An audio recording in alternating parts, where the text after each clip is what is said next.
जितने आस्था चैनल पर कथा सुन रहे हो, जितने फेसबुक और यूट्यूब पर सुन रहे हो, बहुत सावधानी से सुनना। 2 बार पशुपति व्रत कर लिए, आपने ये कर लिया, आपने प्रदोष कर लिया, आपने सोमवार कर लिया, आपने सारे अनुष्ठान कर लिए, बहुत सारे उपाय भी करे, तो मंगलवार को अगर शिव जी के मंदिर में, शंकर के मंदिर में जाकर 1 लोटा पानी चढ़ाया जाता है तो हमारे कार्य में उन्नति होती है। पूर्णिमा के दिन जो बेटा बेटी चाहते हैं कि हम अच्छा पढ़कर एक नौकरी सरकारी प्राप्त कर लें, कोई ऐसा अच्छा जॉब हमारी किस्मत में मिल जाए, बेटा बेटियों से निवेदन करूंगा, यदि आप चाहते हो तो एक प्रयास जरूर करें। 3 स्थान जहां पर आपको, प्रथम अशोक सुंदरी की जगह पर जब आप बेलपत्र समर्पित करेंगे तो डंडी का मुख जहां से पानी बहता है उस स्थान पर रखेंगे। दूसरा, शमी के पत्र को देवादिदेव महादेव पर जब आप समर्पित करेंगे तो उसका डंडी का मुख भी जहां से जल बहता है उस ओर रखेंगे। तो तीसरे नंबर का जो आंख का गुलाबी कलर या हल्का नीला सा जो पुष्प होता है, उस 5 पुष्प का गुच्छ मां जगतजननी का जो स्थान है जलाधारी, विपरीत दिशा में उस पुष्प को समर्पित करना है। अशोक सुंदरी पर चढ़ाई हुई बेलपत्र को वापस लेकर आइए। जिस विद्या स्थल पर आप पढ़ाई करते हो, जिस कमरे में आप रहते हो, वहां उस बेलपत्र को, तीनों प्रदोष की या तीनों शिवरात्रि की बेलपत्र रखी है। जिस समय बाबा आपकी नौकरी लगा दे, ये तीनों बेलपत्र एक साथ किसी भी प्रदोष पर शिव जी को समर्पित करिए। ये शिव, दुनिया का कितना भी दरिद्र व्यक्ति हो, चाहे दुनिया का कोई व्यक्ति ऐसा हो जिसका कभी व्यापार चलता ही नहीं हो, उसने 50 बार बदल के देख लिया, फैक्ट्री चली नहीं रही, जिस काम को करने के लिए जाते हैं वो काम टल जाता है, आज की जगह कल, कल की जगह परसों, परसों की जगह नरसों, काम होता ही नहीं।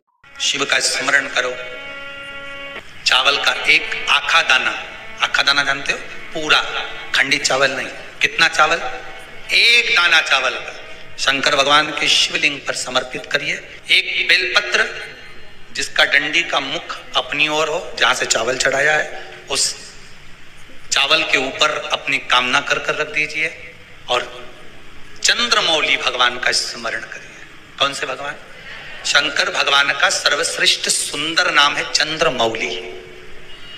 चंद्रमौली भगवान का स्मरण करिए, अपनी कामना कर बेलपत्र समर्पित कर शिव जी पर 1 लोटा पानी, 1 जल पात्र समर्पित करो, कलश से जल चढ़ा दीजिए, नयनों में वो जल लगाकर अपनी कामना कर वापिस घर को आइए।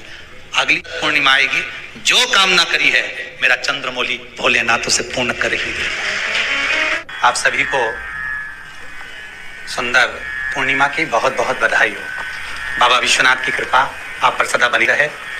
आ गया पूर्णिमा की रात्रि, बड़े से बड़ी बीमारियां, बड़े से बड़े रोग, बड़े से बड़े बड़े कष्ट इस पूर्णिमा की रात्रि को छूट जाते हैं। दमे की बीमारी, श्वास की बीमारी, अनिद्रा की बीमारी, रात्रि को जगना, ये सारी बीमारियां पूर्णिमा की रात्रि को अगर व्यक्ति अपने जीवन को सुखमय बनाए, अपने जीवन को आनंदमय बनाए तो सब छूट सकता। पूर्णिमा की रात्रि को पीपल के पत्ते 5 लेकर उसके ऊपर खीर डालकर रात्रि को खा लेने से महाराज दमे की बीमारी, श्वास की बीमारी रुक जाती है, वो बीमारी बढ़ती नहीं है, उससे कष्ट नहीं होता। जिन बच्चों के नेत्र कमजोर होते हैं, रोशनी कमजोर होती है, पूर्णिमा के दिन रात्रि को 12 बजे भगवान चंद्रदेव का दर्शन कराइए। 5 से 7 मिनट तक नयन मिलाए चंद्रदेव के साथ, और बाद में एक पीपल के पत्ते पर खीर जो चंद्र के नीचे रखी हुई है उसी खीर को चटा दीजिए। फिर चंद्र का दर्शन कराओ, फिर खीर को चटा दीजिए। महाराज नयन की ज्योति बढ़ती है, नींद नहीं आती तो निंद्रा देवी प्रवेश करती है, निंद्रा अच्छी आती है, आनंदित होता है। महाराज जिस व्यक्ति के शरीर में गांठ पड़ जाती हो, शरीर काला पड़ जाता हो, चट्टे पड़ जाते हो या दांत खाज खुजली हो जाता हो, उसके लिए भी पूर्णिमा की रात्रि को 12 बजे महाराज भगवान चंद्रदेव के लिए 21 दिए जलाए जाते हैं। उस 21 दिए की कालोज एक थाली में इकट्ठी करी जाती है, कालोज को इकट्ठी कर शरीर में गाय के घी के साथ में जहां जहां जगह पर चट्टे हैं, गांठ है, वहां लगाया जाता है। उसको 5 या 7 दिन लगाइए, उसके बाद में रोज प्रतिदिन लगाने के आधे घंटे बाद स्नान कर लीजिए, आराम लगना प्रारंभ हो जाता है। आज पूर्णिमा की रात्रि से लेकर कार्तिक पूर्णिमा की रात्रि के बीच में जो दामोदर भगवान का, कृष्ण का, शिव का मंगल आनंद करेगा, अभिषेक करेगा, पूजन करेगा, स्मरण करेगा, उसके सारे दुख दरिद्र दूर हो जाएंगे। रात्रि को आप बड़े प्रेम से खीर बनाओ, चंद्रदेव की साक्षी में रखो, भोग लगाओ भगवान श्री हरि को। बन सके अगर लक्ष्मी की कमी है, लक्ष्मी नहीं आ रही है, व्यापार नहीं चल रहा है, तकलीफ बहुत ज्यादा है, घर में कष्ट है, कर्जा ज्यादा है, तो एक तांबे के कलश के ऊपर, तांबे के कलश में पानी भरना, कटोरी रखना, उस पे लक्ष्मी जी की मूर्ति रखना। लक्ष्मी जी की मूर्ति नहीं हो तो चांदी का सिक्का रखना। उसके सम्मुख में 31 दीपक 31 दीपक घी के लंबी बाती के जला देना। महाराज एक एक कमल गट्टा उस 31 दिए के अंदर डाल देना और लक्ष्मी जी का पूजन करना, लक्ष्मी जी का स्मरण करना, खीर का भोग लगाना, पान के पत्ते पर खीर रखना, 5 पत्ते पर खीर का भोग लगाना और माता लक्ष्मी से विनती करना। सुबह 4 बजे तक वो रखे रहने देना, सुबह 4 बजे वो उठाना, लक्ष्मी को वापिस तिजोरी में या सिक्का हो तो उसको अलमारी में रख देना। जो खीर बनी है वो प्रसाद के रूप में सुबह 8 बजे 10 बजे 9 बजे जब खाना हो प्रेम से खाना। माता जो दिए लगाए हैं वो ठंडे हो गए होंगे, उनको रखे रहने देना, बाद में काम आते रहेंगे, या दिए विसर्जन करना हो तो आपकी मर्जी है। पर वो मिट्टी के दिए लगेंगे, आटे के दिए नहीं लगेंगे, मिट्टी के दीप लगाना है आपको। 31 घी के दिए लगाना है। लक्ष्मी जी का पूजन करो, कंकु चावल हल्दी मोली से सब तरह से। पूर्णिमा की रात्रि को सुख मिलेगा, आनंद मिलेगा, लक्ष्मी की वृद्धि होगी, कार्य सिद्धि होगी। दूसरा क्रम, पूर्णिमा के दिन आप शाम को प्रदोष काल के समय 4:30 बजे से 6 बजे के बीच में 1 लोटा पानी, उसमें 5 बेलपत्र रखकर 1 कमल गट्टा डालकर भगवान चंद्रेश्वर महादेव के नाम से भगवान शंकर को चढ़ा दीजिए। आपकी जो कामना हो वो कामना कर चढ़ाएं, विनती करें चंद्रेश्वर महादेव को और निवेदन करें कि हमारा ये कार्य सफल हो। केवल पूर्णिमा के दिन चढ़ाइए, कार्तिक पूर्णिमा तक क्या फल मिलता है हमको जरूर बताइए। पूर्णिमा की रात्रि को और कार्तिक पूर्णिमा की रात्रि को गर्भवती नारी अपनी नाभि पर यदि चंद्र की दृष्टि पड़वा लेती है तो बच्चा विकलांग पैदा नहीं होता है।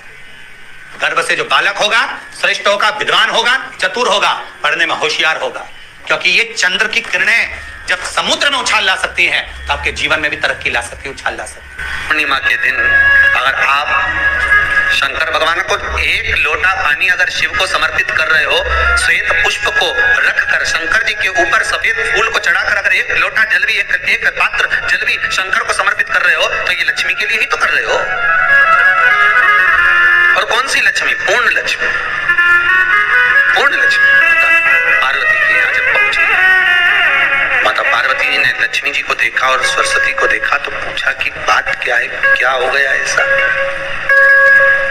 क्या हुआ, क्या है ऐसा जो तुम दोनों आज मेरे पास में आई, क्या हुआ? पार्वती जी कुछ बोलती, शिव जी का ध्यान माता सरस्वती की ओर और लक्ष्मी की ओर गया और भगवान शंकर जान गए कि आज भगवान नारायण ने लक्ष्मी जी को अपूर्ण कहा है। अब देखिए माता पार्वती क्या कर सकती है, इसको पूर्ण बनाने के लिए करेगी क्या? क्या हुआ? माता सरस्वती जी बोली लक्ष्मी को अपूर्ण कर दिया। अपूर्ण कर दिया? हाँ, तो क्या सोचना उसके लिए, इसको मैं अभी पूर्ण बना देती हूँ। माता जगतजननी पार्वती ने गोदी में विराजमान गणेश जी को उठाया और उठाकर लक्ष्मी जी की गोद में दे दिया। ले लक्ष्मी, आज से तू पूर्ण हो गई। आप में से कितने लोग हैं जो पूर्णिमा का व्रत करते हैं? जो माताएं करती हो जरा हाथ उठाइए। पूर्णिमा का व्रत जो करते हो ना आप लोग, रखिए हाथ। अब पूर्णिमा के व्रत में आपने कई बार किताब पढ़ी होगी पूर्णिमा की, या आपने व्रत किया होगा, या पूर्णिमा का व्रत आप धारण करे होगे, तो उसमें पूजन कौन से भगवान की होती है? पूर्णिमा के व्रत में किस भगवान की पूजन होती है? तो कहा पूर्णिमा के व्रत में केले के खंभ लगाकर पूर्णिमा का जो अध्यापन होता है, पूर्णिमा की जो पूजन होती है, उस पूजन में शंकर और पार्वती की पूजन की जाती है, शिव और नारायण की पूजन करी जाती है, शंकर और पार्वती का स्मरण किया जाता है। किसकी पूजन होती है? शिव पार्वती। एक नियम वो अगर अपनी जिंदगी में बना ले, प्रदोष काल में, प्रदोष के समय पर बेलपत्री के वृक्ष के नीचे एक बार जाकर नमन करना, और प्रदोष काल में शंकर भगवान के मंदिर में दिया लगाना। ये 2 चीजें अगर वो 3 महीना भी लगातार कर ले तो उसके जीवन में कभी कोई समस्या आ ही नहीं सकती, कोई दुख आ ही नहीं सकता। श्री शिवाय नमस्तुभ्यम, सब बोलिए एक बार जमकर, श्री शिवाय नमस्तुभ्यम। प्रैक्टिकल जरूर करना, कहीं सियोर वाला महाराज झूठ तो नहीं बोल रहा। शास्त्रों की बातें हमारे जीवन में हमें सुख प्रदान करे, इसलिए इस भाव का आनंद करते हुए आज की कथा को विराम देते हैं। श्री शिवाय नमस्तुभ्यम। मेरे चैनल को सब्सक्राइब करें, बेल आइकन प्रेस करें, जिससे कि आपको लेटेस्ट वीडियो की नोटिफिकेशन मिल जाएगी।